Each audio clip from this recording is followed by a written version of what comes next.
Well, folks, this is a bit of a different video for you, but I've actually had a few people ask me, can you rewire the coax on a K40 with a meter mag mount antenna?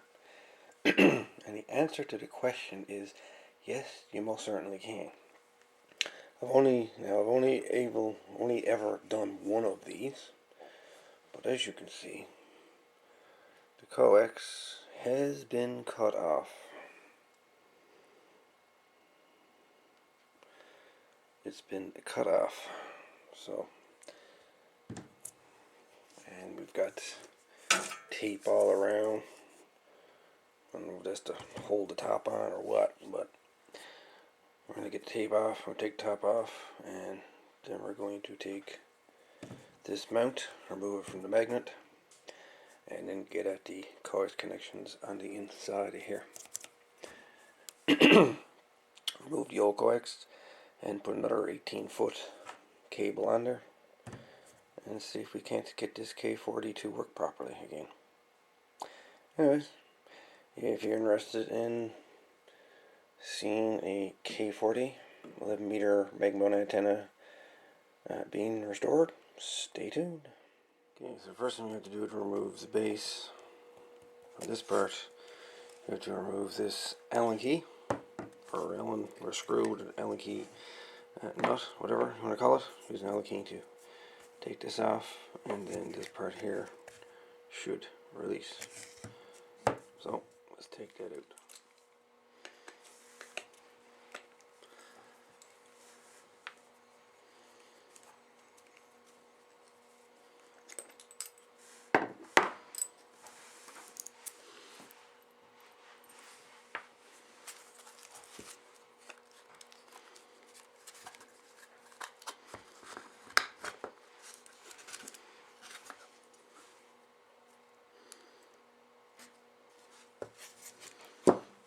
So now we have this part removed. So now you have to remove these two screws to remove this base plate. Then we've got to get under the rubber here. So we grab a screwdriver, flathead, to get two of those screws out.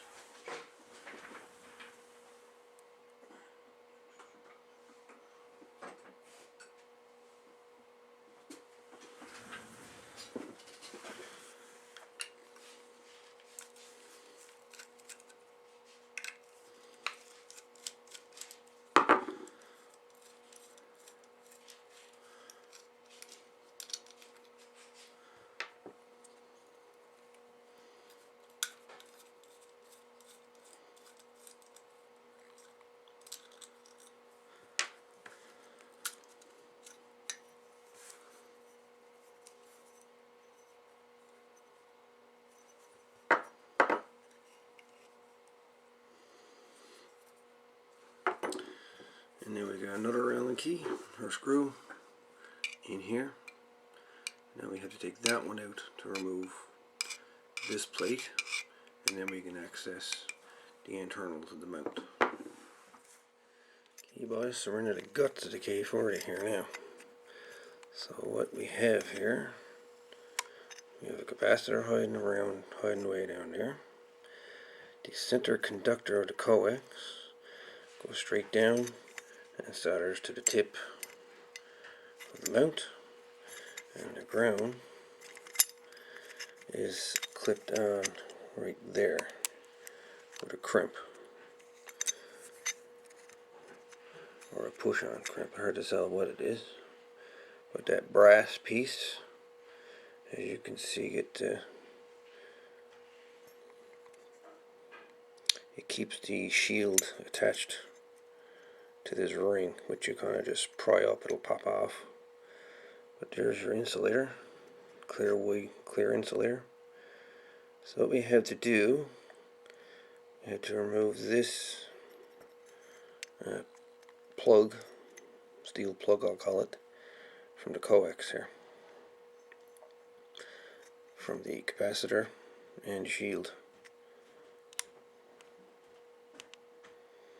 and on the center conductor here as well. Yeah, put the new coax on, solder it onto the brass part there, solder on your capacitor, and then this goes right up inside there and locks in. So here you go. Give you an idea what it looks like.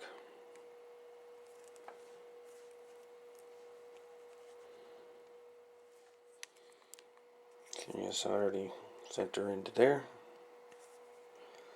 And the capacitor on the inside here, you have to keep that capacitor as close to the bottom, to the, closest to this plate as you can, in order to get the coax and this plate to push in. That capacitor's got to be kept this direction, toward the bottom, as much as possible. And you just solder it on and put it together. So we'll put the rest of it together and see how she works. Yeah, after you assemble your K40, make sure you have no short circuit between your center conductor and your ground. There cannot be any connection between this connection and here. If you have a connection here, continuity, you have your base shorted out. It's not how the K40 works. Anyways, put a connector on the end of this thing and call her a day. But yeah, that is how you replace the coax on the awesome K40 antenna. This is actually the second time that I've done this. So, as you can see, it's not impossible. Just gotta take your time.